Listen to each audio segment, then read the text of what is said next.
Hello, good morning. आज हम British संविधान के बारे में बात करेंगे। बी सेकेंड ईयर राजनीति विज्ञान का पार्ट, जिसमें तुलनात्मक शासन और राजनीतिक का जो पेपर है उसमें ब्रिटिश का संविधान के बारे में हमने पहले बात की थी। ब्रिटेन के संविधान की प्रमुख क्या क्या विशेषता है और राजमुकुट और सम्राट के बारे में हमने बात की थी। आज हम बात करेंगे ब्रिटेन की संसद, ब्रिटेन की पार्लियामेंट के बारे में बात करेंगे। ब्रिटेन की संसद की जहाँ हम बात करते हैं कि ब्रिटेन की संसद भारत, न केवल भारत में बल्कि विश्व की दुनिया के तमाम जो देश हैं जहाँ पर लोकतांत्रिक शासन व्यवस्था स्थापित है और वहाँ पर जहाँ पे जो संसदीय शासन व्यवस्था पाई जाती है, उन संसदीय शासन व्यवस्था में सबसे ज़्यादा जो संसदीय शासन व्यवस्था का जो प्रारूप है वो ब्रिटेन की संसदीय शासन व्यवस्था का ही प्रारूप है।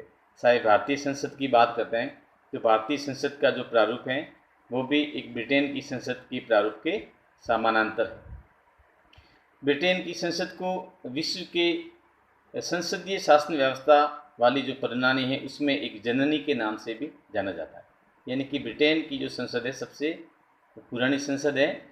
और आज हम बात करते हैं कि ब्रिटेन की संसद के बारे में, ब्रिटेन की संसद कैसे है या ब्रिटेन की संसद के कौन कौन से अंग हैं।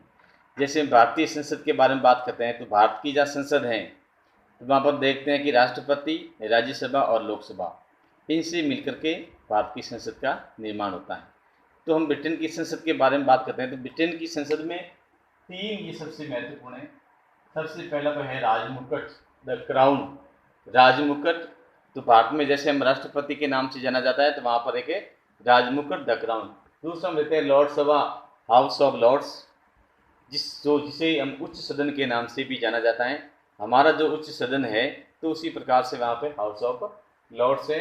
और दूसरा जो है कॉमन सभा, हाउस ऑफ कॉमन्स, जो निम्न सदन के नाम से जाना जाता है। तो इस प्रकार से ये तीनों मिलकर के एक ब्रिटेन की संसद का रूप धारण करते हैं। इसमें जो राजमुकुट होता है, राजमुकुट द क्राउन है, ये ब्रिटेन के जो समस्त प्रकार के जो कार्य हैं या समस्त प्रकार के जो कानून हैं, ये कानून उनके नाम से जाने जाते हैं। ब्रिटेन की संसद के द्वारा जो कानून बनाए जाते हैं उन कानूनों पर हस्ताक्षर करना, अंतिम रूप से जो हस्ताक्षर करके उनकी स्वीकृति के लिए क्रियान्विति की तभी की जा सकती हैं जब राजमुकुट या सम्राट, राजमुकुट जो सम्राट हैं, सम्राट के हस्ताक्षर होने के बाद में भी वहाँ पर कानून बन जाते हैं।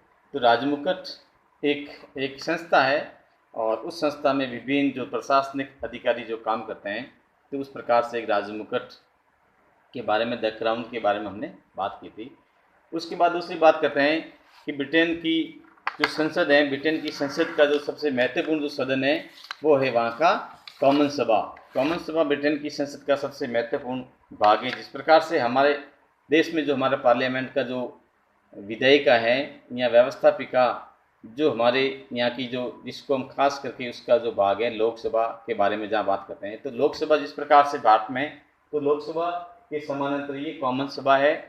और कॉमन सभा के जो सदस्य हैं वो वर्तमान में 646 सदस्य, यानी कि 646 सदस्य कॉमन सभा के, ये सभी सदस्य निर्वाचित होकर के आते हैं। यानी कि इनका एक चुनाव, एक निर्धारित चुनाव की प्रक्रिया के द्वारा इनका चयन किया जाता है। प्रचलित भाषा में इसे एमपीपी कैसे, जैसे मेंबर ऑफ पार्लियामेंट या संसद सदस्य भी कहा जाता है। तो इस प्रकार से इनके पास में कुछ विशेष अधिकार इन्हें जो प्राप्त होते हैं, तो इनके कार्यकाल के दौरान इन पर किसी भी प्रकार का जो मुकदमा होता है या दीवानी जो कार्रवाई होती है, सिविल एक्शन नहीं किया जा सकता है। तो इस प्रकार से कॉमन सभा के जो सदस्य होते हैं, उन कॉमन सभा का जो कार्यकाल है एक निर्धारित अवधि के लिए देखा जाता है, जिसकी निर्धारित अवधि ब्रिटेन के संविधान में 5 साल रखी गई है। हालांकि इसके जो कार्यकाल है, इस कार्यकाल को बढ़ाया भी जा सकता है। कॉमन सभा अपने में से ही एक अध्यक्ष या सभापति, जिसे अंग्रेजी में स्पीकर के नाम से जाना जाता है, एक पॉपुलर शब्द है स्पीकर। कई बार आता है कि संसदीय शासन व्यवस्था में स्पीकर का जो पद है वो किस देश से या किस देश की संसदीय शासन व्यवस्था से लिया गया है, तो उसमें ब्रिटेन का उल्लेख होता है। तो स्पीकर होता है जिसका चुनाव उसके द्वारा किया जाता है, और स्पीकर उनकी कॉमन सभा में जो एक अनुशासन बनाए रखने का सबसे महत्वपूर्ण दायित्व भी इसके हाथ में होता है। कॉमन सभा का जो मुख्य कार्य होता है वो कार्य होता है विधि का निर्माण करना, अर्थात कानून बनाना। तो संसदीय अधिनियम 1911 के अनुसार धन विधेयक के अलावा कॉमन सभा से शुरू से ही की जा सकते थे, वहाँ पारित होने के बाद में इन्हें लोकसभा में भेजा जाता है, यानी कि धन विधेयक हैं वो सबसे पहले कॉमन सभा में ही प्रस्तुत किया जा सकता है और इस प्रकार से, परंतु लोकसभा इन्हें अधिकतम 1 महीने तक रोक सकती है। यानी कि जहाँ हम धन विधेयक की बात करते हैं कि भारत के पार्लियामेंट के बारे में भी बात करते हैं, तो धन विधेयक सबसे पहले लोकसभा में ही प्रस्तुत किया जा सकता है। तो उसी प्रकार से ब्रिटेन की संसद की जहाँ बात करते हैं तो वहाँ पर भी जो धन विधेयक हैं वो कॉमन सभा में ही पेश किया जा सकता है। कॉमन सभा में प्रस्तावित पेश होने के बाद में, बहुमत मिलने के बाद में, फिर वो है वो राज्यसभा के वहाँ सभा अर्थात यानी कि हाउस ऑफ लॉर्ड्स के पास में जाता है। तो लोकसभा उसको अधिकतम 1 महीने रोकती है। हालांकि हमारे यहाँ पर जो प्रावधान है भारत की, जहाँ उच्च सदन की बात करते हैं, यहाँ पर 14 दिन का प्रावधान दिया हुआ है। तो इस प्रकार से हम साधारण जो विधेयकों के बारे में जहाँ बात करते हैं तो साधारण विधेयक में कॉमन सभा में ही प्रारंभ किया जा सकता है और दोनों सदनों में इसकी अनुमति अनिवार्य रूप से की जा सकती है।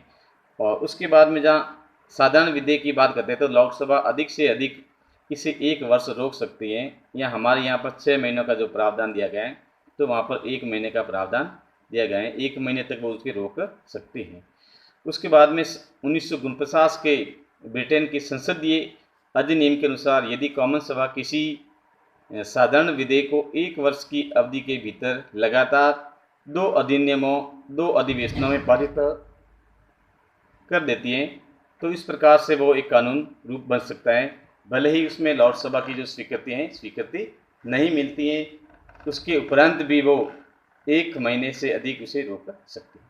तो इस प्रकार से ये जो प्रावधान दे रखा है कि कॉमन सभा के जो पास में जो पावर है वो पावर लोकसभा से ज़्यादा पावर है, चाहे धन विधेयक हो चाहे साधारण विधेयक हो। तो इस प्रकार से लोकसभा ये ब्रिटेन के संविधान का या ब्रिटेन की संसद का एक सबसे एक महत्वपूर्ण जो अंग है। जिस प्रकार से भारतीय हम संसद की जहाँ बात करते हैं तो भारत के संसद में जो लोकसभा के पास में जो जिस प्रकार से लोकसभा के पास में जो पावर है, उसी प्रकार से ब्रिटेन की संसद में उसके पास में कॉमन सभा के पास में पावर है। दूसरा सबसे महत्वपूर्ण इसका जो सदन है जिसे हम लोकसभा के नाम से जाना जाता है, लोकसभा जिसे हम इसे उच्च सदन या हाउस ऑफ लॉर्ड्स भी कहा जा सकता है। जैसे भारत में जहाँ उच्च सदन है राज्यसभा को उच्च सदन कहा जा सकता है, उसी प्रकार के ब्रिटेन की जो संसदीय शासन व्यवस्था है तो ब्रिटेन की संसदीय शासन व्यवस्था में हाउस ऑफ लॉर्ड्स यानी कि लॉर्ड सभा है वो वहाँ पर एक उच्च सदन के रूप में काम करता है। हालांकि उसके पास में जहाँ हम पावर की बात करते हैं तो पावर के मामले में लॉर्ड सभा थोड़ी कमज़ोर होती है, क्योंकि वहाँ पर संपूर्ण प्रकार का जो अधिकतर जो कानून बनाना हो या देश में और भी जो अन्य प्रकार की जो नीति निर्धारण करनी हो तो वो समस्त प्रकार के जो अधिकार हैं वहाँ के कॉमन सभा के पास में होते हैं। लॉर्ड सभा इस मामले में बहुत ही थोड़ी कमज़ोर मानी जाती है। हालांकि इंग्लैंड का जो शासन व्यवस्था है वो एकात्मक शासन प्रणाली है, तो ऐसी स्थिति में हम देखते हैं कि जहाँ एकात्मक शासन व्यवस्था होती है तो वहाँ पर दोहरी सदन या दूसरे सदन की आवश्यकता नहीं होती है। फिर भी ब्रिटेन में जो लॉर्ड सभा का जो एक व्यवस्था है, ये व्यवस्था एक ऐतिहासिक परिदृश्य के रूप में अगर देखते हैं तो आज भी ये प्राचीन रूप से इनकी जो परंपराएं जो बनी हुई है उस परंपरा के अनुसार आज भी वहाँ पर लॉर्ड सभा का जो अस्तित्व एक वंश परंपरागत लॉर्ड की जो पदवी मिली होती है, यहाँ एक प्रकार से हम कह सकते हैं कि पुरोहित वर्ग है या उच्च अधिकारियों के नाते जो लोकसभा के जो सदस्य माने जाते हैं उनके पास में विशेष योग्यता है, देश सेवा है इत्यादि के आधार पर उसके जीवन भर के लिए उसे लॉर्ड के रूप में मनोनीत किया जा सकता है। अक्टूबर 1999 के बाद में जो वहाँ पर वंश परंपरागत लॉर्डों में जो लॉर्ड सभा में बैठने के लिए लॉर्डों की जो अनुमति होती थी, अब पहले ज़रूरी होती थी लेकिन अब वर्तमान में ऐसी कोई आवश्यकता नहीं है, या वहाँ पर बैठने के लिए कोई अधिकार इनके पास में अभी नहीं है। लॉर्ड सभा के जो सदस्य होते हैं उसकी जो संख्या निहित नहीं है या निश्चित नहीं है संख्या, इसकी संख्या में कमी या वृद्धि भी होती रहती है। वर्तमान में जहाँ हम देखते हैं तो इसकी जो सदस्य संख्या है वर्तमान में 747 है। बिल्कुल आपको साधारण रूप से याद रखना है। जहाँ हम कॉमन सभा की बात करते थे तो वहाँ की जो सदस्य संख्या है 646 है। जहाँ लोकसभा की बात करते हैं तो वहाँ पर सदस्य संख्या है 747 है। इसमें जो सदस्य संख्या है 747 है। तो इस प्रकार से इनकी जो सदस्यों के बारे में जो व्यवस्था क्या कर रखी है इसके बारे में आपको याद रखना है। कॉमन सभा के सदस्यों से ज़्यादा इसमें जो सदस्य संख्या है वो कॉमन सभा के सदस्यों से अगर वर्तमान में देखते हैं तो इसके पास में ज़्यादा सदस्य हैं। लेकिन जहाँ लोकसभा के जो सक्रिय सदस्यों की बात करते हैं तो अभी वहाँ पर 400 से भी कम सदस्य हैं जो एक सक्रिय रूप में वहाँ की कार्रवाई में भाग लेते हैं। इस सभा में सदस्यों के नाम से पहले सम्मानपूर्वक जैसे लॉर्ड शब्द का प्रयोग किया जाता था। सदस्यों के लिए लॉर्ड शब्द एक सम्मानजनक शब्द है, उसके साथ नाम के आगे लॉर्ड के नाम से सम्मानित किया जाता है। अगर जहाँ हम स्त्रियों की संख्या की बात करते हैं, अगर वो लोकसभा में कोई स्त्रियों के जो मेंबर है तो उसके आगे लेडी शब्द का प्रयोग किया जाता है या लेडी शब्द का जो प्रयोग है वहाँ पर प्रचलित है। और लोकसभा में कुछ विधि लॉर्ड्स भी होते हैं जो वर्तमान में इसकी जो सदस्य संख्या है वो 9 है, जो इसमें कानूनी रूप से इसकी भूमिका निभाते हैं। न्यायिक क्षेत्र विशेषज्ञ होने के कारण इन्हें आजीवन नियुक्ति प्रदान की जाती है। लोकसभा के अध्यक्ष को लॉर्ड चांसलर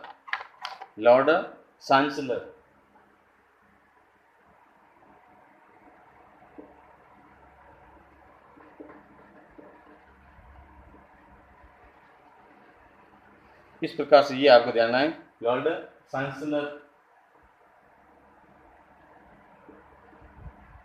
चांसलर के नाम से जाना जाता है।